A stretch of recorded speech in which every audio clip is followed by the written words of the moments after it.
ఈరోజు శాసనసభలో ముఖ్యమంత్రి గారు అట్లాగే స్పీకర్ గారు వ్యవహరించిన తీరు చాలా బాధాకరం.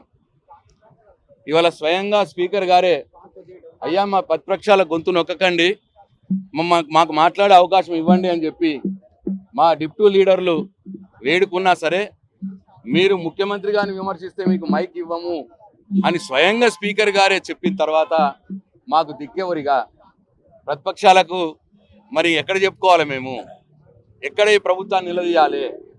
ఎక్కడ ఈ ప్రభుత్వం ప్రజల సమస్యల పట్ల ఈ ప్రభుత్వం ఎక్కడ చెప్పుకోవాలి?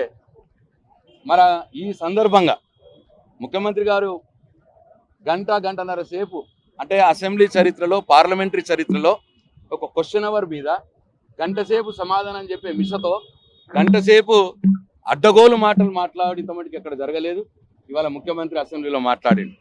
గంట సేపు ఆయన మాట్లాడిందల్లా కేసీఆర్ గారి మీద విషం చిమ్మడం, కేసీఆర్ గారి చావు కోరుకోవడం, అట్లాగే హరీష్ రావు గారి మీద బాడీ షేమింగ్ చేయడం.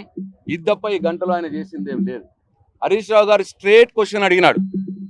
మూసీ సుందరీకరణ, మూసీ పునర్జీవం పేరు మీద ఏదైతే మీరు పేదల ఇల్లు కూలగొట్టినారో ఆ ఇల్లు కూలగొట్టిన పేదలకు ల్యాండ్ అక్విజిషన్ యాక్ట్ ప్రకారం, కొత్త ల్యాండ్ అక్విజిషన్ యాక్ట్ ప్రకారం నష్టపరిహారం ఇచ్చినారా? ఇస్తే ఎంతమందికి ఇచ్చినారు, ఎంత ఇచ్చినారు చెప్పమన్నారు. నంబర్ 1. నంబర్ 2, మీరు మూసీ సుందరీకరణకు ఎంత ఖర్చు పెట్టబోతున్నారు మీ ప్రభుత్వం? ఒకసారి 40,000 కోట్లు అన్నారు, ఒకసారి 70,000 కోట్లు అన్నారు, ఒకసారి 1,00,000 కోట్లు అన్నారు, ఇంకోసారి 1,00,000 కోట్లు అన్నారు. దీంట్లో ఏది నిజము? మీరు ఎంత ఖర్చు పెట్టబోతున్నారు, ఏ పనులు చేయబోతున్నారు? సూటిగా సమాధానం చెప్పాలని అడిగిండ్రు హరీష్ రావు గారు. 2. నంబర్ 3, మీరు మూసీలో ఏదైతే మంచినీళ్ళు తెచ్చిపోస్తామన్నారో మరి అది మల్లన్న సాగర్ నుంచి తెస్తున్నారా, లేదు కొండపోచమ్మ నుంచి తెస్తున్నారా, లేదు గాల్లో నుంచి తెస్తున్నారా? మరి మల్లన్న సాగరు, కొండపోచమ్మ సాగరు కాళేశ్వరంలో భాగం కాదా? ఈ విషయం కూడా స్పష్టంగా చెప్పాలి ముఖ్యమంత్రి గారు అని అడిగింది. ఈ 3 ప్రశ్నలకు ఏ సమాధానం లేదు ముఖ్యమంత్రి దగ్గర నుంచి. ఏ సమాధానం చెప్పకపోగా గంట సేపు కేసీఆర్ గారి మీద విషం గక్కుడు, కేసీఆర్ గారి సావుకోరుడు, హరీష్ రావు గారిని అద్దాలు పెట్టుకొని మాట్లాడుతున్నాడు. అద్దాలు తీసేస్తే ఆ కళ్ళు చూస్తే బగబగా మాడిపోతారు. ఇటువంటి బాడీ షేమింగ్లు చేసుడు తప్ప ఏం చేయలేదు ముఖ్యమంత్రి. ఆయన అడ్డు రొడ్డవాగుడిని స్పీకర్ గారు నిలువరించకపోగా అయ్యా మా ప్రశ్నలకు సమాధానాలు చెప్పట్లేదు అని మేము అంటే మీరు ముఖ్యమంత్రిని విమర్శిస్తున్నారు కాబట్టి మీకు మైక్ ఇయ్యా అని చెప్పి మాకు మైక్ ఇవ్వలేదు. అందుకే ఇవాళ అసెంబ్లీని మేము బైకాట్ చేయడం జరిగింది. అసెంబ్లీగా వాడితే అసెంబ్లీలో ప్రజా సమస్యలను ఎత్తి చూపే అవకాశం ప్రతిపక్షాలకు ఇస్తే మేము అసెంబ్లీకి వెళ్తాము. లేదు అసెంబ్లీని గాంధీ భవన్లుగా వాడితే మాత్రం మేము అసెంబ్లీకి పోము అని చెప్పాం.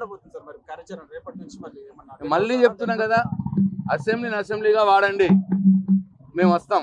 అసెంబ్లీని గాంధీ భవన్ లాగా వాడి మీ ఇష్టం వచ్చినట్టు రొడ్డవాగుడు వాగితే మేము రాము అని చెప్తున్నాం. పవర్ పాయింట్ ప్రెజెంటేషన్ లో ఒకవేళ ప్రభుత్వానికి మీరు అవకాశం ఇస్తే మాకు కూడా అవకాశం ఇవ్వండి అని స్పీకర్ గారిని కోరినాం, లిఖితపూర్వకంగా రాసిచ్చినాం.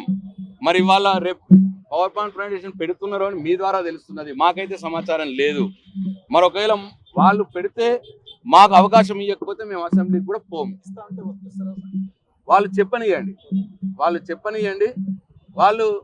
మీరు మీడియా మధ్యవర్తిత్వం చేసి ఇస్తా అంటే మీరు ఇప్పిస్తామనంటే మేము వస్తాం. వాళ్ళు ఇస్తా అని ఇప్పుడు చెప్పినా మేము వాళ్ళని నమ్మే పరిస్థితిలో లేము. ఎందుకంటే బీఎస్సీలో చెప్పిర్రు మేము మీకు అవకాశం ఇస్తాము అన్నారు, బీఎస్సీలో నిర్ణయం అన్నారు, అన్నీ అన్నారు. మళ్ళీ హౌస్లోకి రాగానే కేవలం ముఖ్యమంత్రి రొడ్డ మాటలు మాట్లాడటానికి మాత్రమే వాడుకున్నారు తప్పిస్తే మాకు అవకాశం ఇవ్వలేదు. నేను ఇప్పటికి కూడా మీడియాకు విజ్ఞప్తి చేస్తా ఉన్నా, మీరు మధ్యవర్తిత్వం ఉండి మాకు రావాల్సిన యాంపిల్ టైము మా సభ్యుల సంఖ్య ప్రకారం అసెంబ్లీలో మాకు టైం ఇప్పిస్తాము అంటే మీరు బాధ్యత వహిస్తే తప్పకుండా మేము అసెంబ్లీకి పోతాం. కానీ వాళ్ళు గాంధీ భవన్ లాగా మేము అసెంబ్లీని వాడుకుంటామంటే మేము పోం. అందుకే మాకు చర్చలో మాకు అవకాశం ఇవ్వండి, మాట్లాడే అవకాశం ఇవ్వండి అంటున్నాం. మాట్లాడే అవకాశం ఇవ్వట్లేదు వాళ్ళు.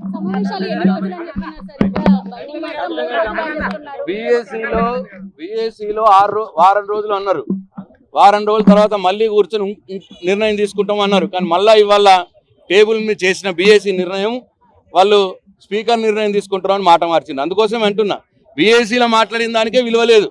వాళ్ళుగా మీకు అవకాశం ఇస్తాం రా అని అంటే వాళ్ళ మాటలు నమ్మి మళ్ళీ మోసపోయే పరిస్థితులు లేము మేము.